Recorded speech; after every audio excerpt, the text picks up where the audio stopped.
दोस्तों, गुरुजी study centre में आपका स्वागत है।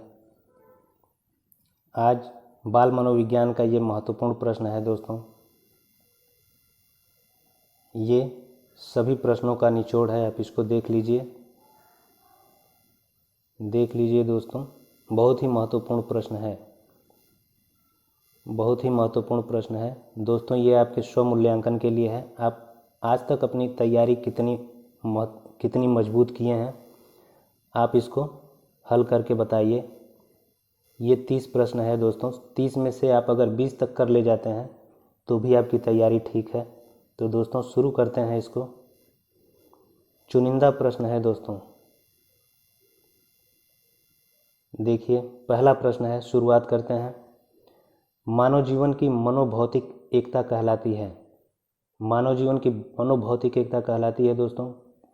विकल्प है हमारा मन तथा शरीर का विकास, शरीर तथा हड्डियों का विकास, शरीर तथा हृदय का विकास, आत्मा तथा मांसपेशियों का विकास। तो इसमें हमारा आंसर हो जाएगा दोस्तों मन तथा शरीर का विकास। मन तथा शरीर का विकास। दोस्तों, ये फटाफट रिवीजन है, आप इसको जल्दी जल्दी देख लीजिए और इससे अपना मूल्यांकन कीजिए। तो दोस्तों, दूसरा प्रश्न है, 2 से 5 वर्ष की आयु कहलाती है। 2 से 5 वर्ष की आयु कहलाती है। दोस्तों, 2 से 5 वर्ष की आयु कहलाती है। हमारा विकल्प हो जाएगा शैशवावस्था। 0 से 5 वर्ष शैशवावस्था होती है। 0 से 5 वर्ष शैशवावस्था होती है। 5 से 12 वर्ष बाल्यावस्था होती है। 12 से 18 वर्ष किशोरावस्था। 18 से ऊपर प्रौढ़ावस्था। 18 से 60 प्रौढ़ावस्था। तो दोस्तों, उनकी प्रौढ़ावस्था, तो इसमें हमारा आंसर हो जाएगा दोस्तों शैशवावस्था। आगे बढ़ते हैं। गर्भ में सर्वप्रथम निर्माण होता है। गर्भ में सर्वप्रथम निर्माण होता है दोस्तों, जब बच्चा माँ की पेट में होता है तो सबसे पहले उसके सिर का निर्माण होता है। सबसे पहले उसके सिर का निर्माण होता है। अगला प्रश्न है, बालक के सिर एवं मस्तिष्क का सर्वाधिक विकास किस अवस्था में होता है। बालक के सिर एवं मस्तिष्क का विकास सबसे अधिक किस अवस्था में होता है। तो दोस्तों, हमारा विकल्प है प्रौढ़ावस्था, शैशवावस्था, किशोरावस्था और बाल्यावस्था। तो दोस्तों, इसमें हमारा आंसर कौन सा सही हो जाएगा? हमारा हो जाएगा शैशवावस्था। इसमें हो जाएगा हमारा शैशवावस्था। अगला है, जन्म के समय शिशु में कितनी हड्डियां होती हैं। जन्म के समय शिशु में कितनी हड्डियां होती हैं। तो दोस्तों, हमारा आंसर हो जाएगा, इसमें हमारा आंसर कौन सा हो जाएगा? 270। जन्म के समय बालक में 270 हड्डियां होती हैं और जैसे जैसे वह बड़ा होता है तो उसमें कुल 206 हड्डियां होती हैं। जब बच्चा छोटा होता है तो उसमें बहुत सारी छोटी छोटी हड्डियां भी होती हैं, जो समय के साथ जो छोटी हड्डियां होती हैं ये बड़ी हड्डियों में जुड़ती चली जाती हैं और कुल संख्या बचती है 206। अगला है, बीजावस्था कहा गया है। बीजावस्था कहा गया है 0 से 2 सप्ताह, 2 से 8 सप्ताह, 8 से 16 सप्ताह जन्मजात। तो बीजावस्था का मतलब होता है दोस्तों शुरुआत की अवस्था। शुरुआत की अवस्था। तो इसमें कौन सा हमारा हो जाएगा? इसमें हो जाएगा हमारा शुरुआत की अवस्था कौन सी है? 0 से 2 सप्ताह। अगला है,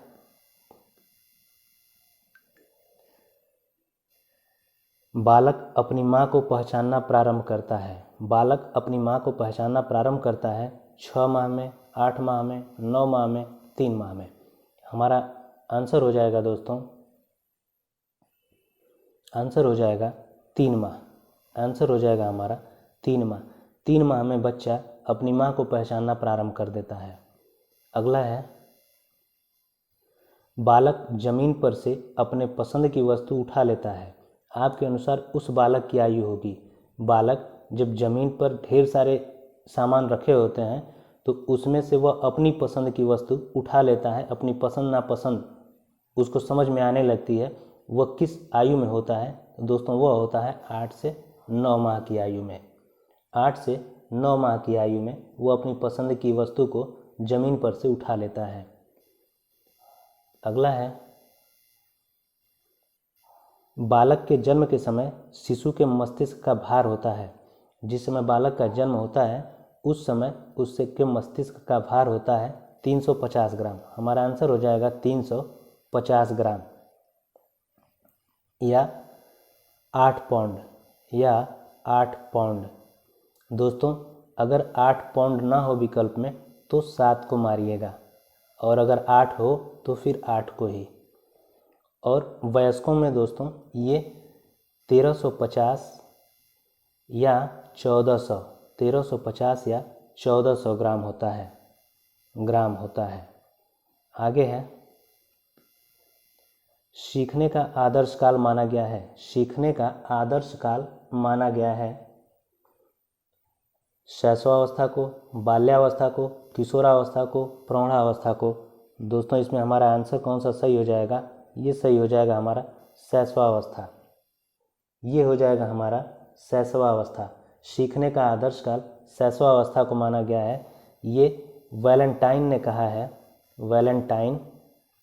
वैलेंटाइन ने सीखने के आदर्श काल को शैशवावस्था को माना है।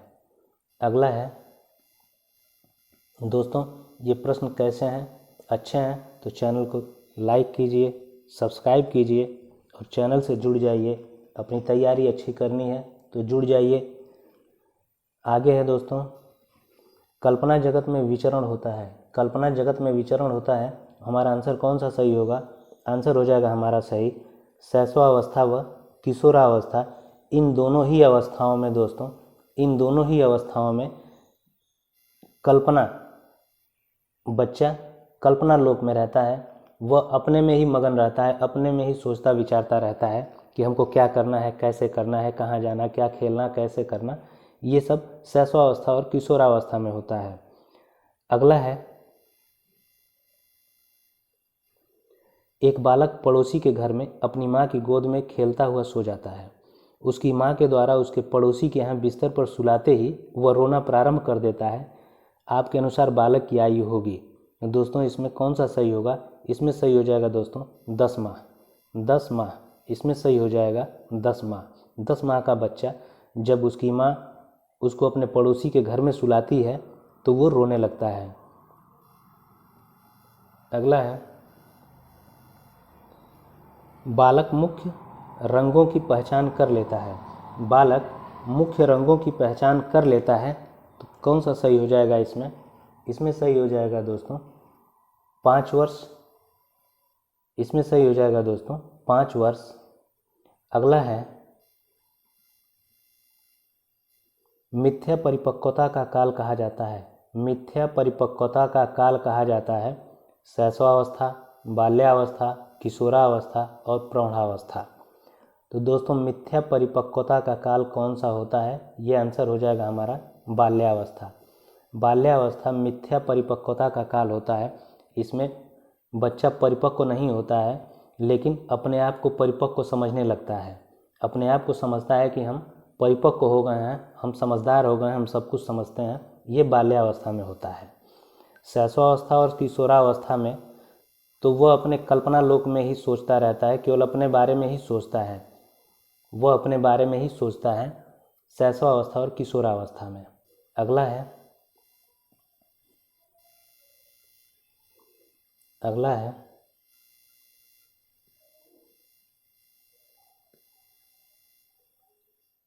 छोटे छोटे वाक्यों को बोलना तथा 3 पहियों की साइकिल चलाना, यह कार्य किस अवस्था में होता है?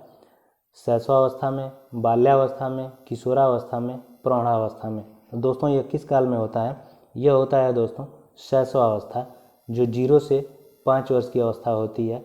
इसमें बच्चा छोटे छोटे वाक्यों को बोलना और 3 पहिया की गाड़ी, दोस्तों ये 3 पहिया की गाड़ी तो लगभग सभी लोग चलाए होंगे। 3 पहिए की गाड़ी ये सभी लोग चलाए होंगे। 3 पहिए की गाड़ी लगभग सभी लोग चलाए होंगे। इसी के सहारे चलना सीखे हैं। तो दोस्तों ये 3 पहिए की गाड़ी चलाना बच्चा 0 से 5 वर्ष की आयु में सीखता है। तो हमारा आंसर हो जाएगा शैशवावस्था। आगे है, कार्ल सी गैरिसन ने किस विधि का अध्ययन किया? कार्ल सी गैरिसन ने किस विधि का अध्ययन किया? हमारा आंसर हो जाएगा लंबात्मक विधि। आंसर हो जाएगा दोस्तों लंबात्मक विधि। फटाफट रिवीजन करते हैं दोस्तों, देखते हैं आपका कितना सही होता है। आगे है, निम्न में से किस घटना की ओर बालक सर्वप्रथम आकर्षित होना प्रारंभ करता है? किस घटना की तरफ सर्वप्रथम आकर्षित होना प्रारंभ करता है? प्रकाश की तरफ, माँ की तरफ, ध्वनि की तरफ, भोजन की तरफ? किस तरफ करता है? हमारा आंसर हो जाएगा दोस्तों प्रकाश की तरफ। अगर हम घर में लाइट जलाते हैं और छोटा बच्चा होता है तो वह सबसे पहले उधर देखना शुरू कर देता है, उस लाइट की तरफ देखना शुरू कर देता है। इसका मतलब कि वह सबसे पहले आकर्षित लाइट की तरफ हो रहा है, प्रकाश की तरफ हो रहा है। अगला क्वेश्चन है, बालक बालिकाओं को सर्वाधिक समायोजन करना पड़ता है। बालक बालिकाओं को सर्वाधिक समायोजन करना पड़ता है वयः संधि काल, किशोरावस्था, शैशवावस्था, बाल्यावस्था। दोस्तों हमारा कौन सा सही हो जाएगा? हमारा सही हो जाएगा वयः संधि काल। वयः संधि काल, इसको संक्रमण काल भी कहते हैं, इसको संक्रमण काल भी कहते हैं। संक्रमण काल का मतलब होता है जब एक अवस्था से दूसरी अवस्था में प्रवेश करते हैं तो इस बीच की अवस्था को संक्रमण काल कहते हैं। अगला है, बालक की जिज्ञासा को किया जाना चाहिए, दमन कर देना चाहिए, शांत कर देना चाहिए, उत्तेजित कर देना चाहिए और सक्रिय कर देना चाहिए। तो दोस्तों बालक की जिज्ञासा को हमेशा शांत करना चाहिए, हमेशा शांत करना चाहिए, न कि उसको डरा धमका के उसका दमन कर देना चाहिए, उसको इरिटेट करना चाहिए या उसको सक्रिय कर देना चाहिए। आगे है, सीखना है एक जटिल, सीखना क्या जटिल है? मानसिक प्रक्रिया, शारीरिक प्रक्रिया, सामाजिक प्रक्रिया और नैतिक प्रक्रिया। दोस्तों इसमें हमारा कौन सा सही हो जाएगा? इसमें हमारा सही हो जाएगा सीखना एक मानसिक प्रक्रिया है, सीखना एक मानसिक प्रक्रिया है, ये हमारा आंसर सही हो जाएगा। अगला क्वेश्चन है, भारत में बाल विकास की शुरुआत हुई, भारत में बाल विकास की शुरुआत हुई 1930 में, 1887 में, 1879 में, 1590 में। दोस्तों हमारा कौन सा सही हो जाएगा? बाल विकास की शुरुआत भारत में सबसे पहले कब हुई थी? तो भारत में हुई थी दोस्तों 1930 में। हमारा आंसर हो जाएगा 1930 में। भारत में सबसे पहले कोलकाता में हुई, कोलकाता में हुई। अगर भारत में पूछे कहाँ हुई तो कोलकाता में, और अगर उत्तर प्रदेश में पूछे तो प्रयागराज में, उत्तर प्रदेश में पूछे तो प्रयागराज। अगला है, और अगर विश्व में पूछे दोस्तों तो 1879 में, विश्व में पूछे तो 1879 में। विश्व में कहाँ हुई थी? तो जर्मनी में हुई थी, जर्मनी में हुई थी। आगे है, विकास प्रारंभ होता है गर्भावस्था से, शैशवावस्था से, किशोरावस्था से, बाल्यावस्था से। तो विकास प्रारंभ होता है कहाँ से होता है? कहाँ से होता है दोस्तों? तो विकास प्रारंभ होता है गर्भावस्था से ही विकास प्रारंभ हो जाता है। अगला क्वेश्चन है, बुद्धि के बहुकारक सिद्धांत का प्रतिपादक, बुद्धि के बहुकारक सिद्धांत का प्रतिपादक कौन है दोस्तों? McDougall, Terman, Thorndike, Burt. बुद्धि के बहुकारक सिद्धांत का प्रतिपादक कौन है? हमारा आंसर हो जाएगा दोस्तों थॉर्नडाइक। थॉर्नडाइक बुद्धि के बहुकारक सिद्धांत का प्रतिपादक है। इस बहुकारक सिद्धांत को ही परमाणुवादी सिद्धांत भी कहा जाता है, परमाणु सिद्धांत भी कहा जाता है, या बालू का सिद्धांत, बालू का सिद्धांत भी कहा जाता है इसी को। और दोस्तों एक कारक सिद्धांत के प्रतिपादक हैं, एक कारक के बीने हैं, और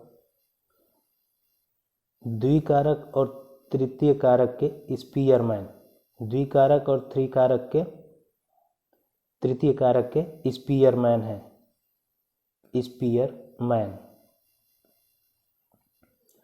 अगला है दोस्तों, उपनयन संस्कार किस शिक्षा काल में किया जाता था?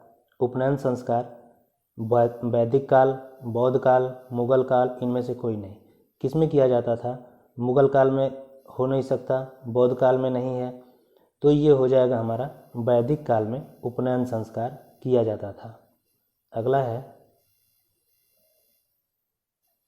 बच्चों की सीखने की प्रक्रिया में माता पिता को भूमिका निभानी चाहिए, नकारात्मक, सहानुभूतिपूर्ण, अग्रोन्मुखी, तटस्थ। नकारात्मक नहीं होगा, सहानुभूतिपूर्ण सामाजिक प्रक्रिया है, सहानुभूतिपूर्ण एक सामाजिक प्रक्रिया है, तटस्थ एक सामाजिक प्रक्रिया है। तो क्या हो जाएगा दोस्तों हमारा आंसर? अग्रोन्मुखी, आगे बढ़कर माता पिता को अपने बच्चे के विकास के लिए काम करना चाहिए। अगला है, मानव विकास किन दोनों के योगदान का परिणाम है? मानव विकास किन दोनों के योगदान का परिणाम है? अभिभावक एवं अध्यापक, सामाजिक एवं सांस्कृतिक कारक, वंशानुक्रम एवं वातावरण, इनमें से कोई नहीं। हमारा आंसर हो जाएगा दोस्तों वंशानुक्रम एवं वातावरण। वंशानुक्रम एवं वातावरण। दोस्तों जहाँ भी प्रश्न इस तरह का हो और अगर न आ रहा हो, न पता हो कि कौन सा सही होगा, और उसमें अगर वंशानुक्रम और वातावरण दिया हो तो आप वंशानुक्रम और वातावरण को मार दीजिएगा, 99% सही होने के चांस हो जाएंगे। अगर विकल्प में वंशानुक्रम हो और अन्य में कोई और हो, अन्य विकल्प में कोई और हो तो वंशानुक्रम को मार दीजिएगा, या किसी एक विकल्प में वातावरण हो और बाकी में कोई दूसरा हो तो वातावरण को मार दीजिएगा। और अगर वंशानुक्रम और वातावरण दोनों एक साथ दिए हों तो वंशानुक्रम और वातावरण को मार दीजिएगा, सही हो जाएगा। अगला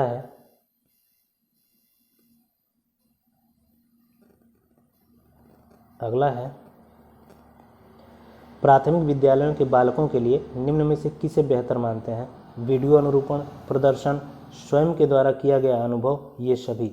इसमें कौन सा सही हो जाएगा दोस्तों? तो इसमें सही हो जाएगा हमारा सी, स्वयं के द्वारा किया गया अनुभव। यहाँ एक शब्द जोड़ा है दोस्तों, विद्यालय, प्राथमिक विद्यालय। तो प्राथमिक विद्यालय में वीडियो अनुरूपण नहीं होता है, प्राथमिक विद्यालय में वीडियो अनुरूपण नहीं होता है। इसमें हमारा आंसर हो जाएगा स्वयं के द्वारा किया गया अनुभव। दोस्तों ये क्वेश्चन कैसे हैं? अगर अच्छे हैं तो लाइक कर दीजिए और चैनल से जुड़ जाइए, इससे आपकी तैयारी मजबूत होगी दोस्तों। आगे है,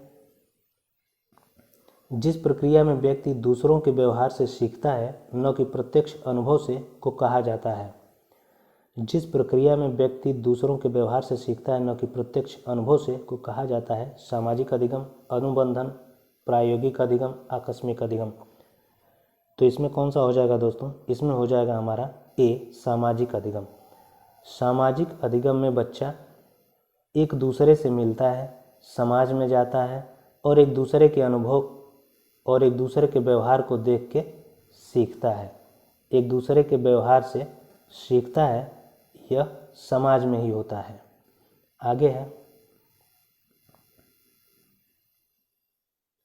कौन सा सिद्धांत व्यक्त करता है कि मानव मस्तिष्क एक बर्फ की बड़ी चट्टान के समान है जो कि अधिकांशतः छिपी रहती है एवं उसमें चेतन के 3 स्तर हैं? दोस्तों गुण सिद्धांत, प्रकार सिद्धांत, मनोविश्लेषण सिद्धांत और व्यवहारवादी सिद्धांत। यह किसकी ओर संकेत करता है? यह होता है दोस्तों मनोविश्लेषणात्मक सिद्धांत में, यह होता है मनोविश्लेषणात्मक सिद्धांत में, जिसको सिगमंड फ्रायड ने दिया था, सिगमंड फ्रायड ने दिया था, सिगमंड फ्रायड ने दिया था। अगला क्वेश्चन है, अवधारणाओं का विकास मुख्य रूप से हिस्सा है, अवधारणाओं का विकास मुख्य रूप से हिस्सा है बौद्धिक विकास, शारीरिक विकास, सामाजिक विकास और संवेगात्मक विकास। तो इसमें कौन सा हमारा सही हो जाएगा? इसमें हमारा सही हो जाएगा बौद्धिक विकास। बौद्धिक विकास, बौद्धिक विकास अवधारणाओं के विकास में सहायक होता है। जब बुद्धि का विकास होगा तभी हम किसी समस्या के बारे में सोच पाएंगे, किसी विषय के बारे में सोच पाएंगे, तो इसलिए मुख्य हिस्सा है बौद्धिक विकास।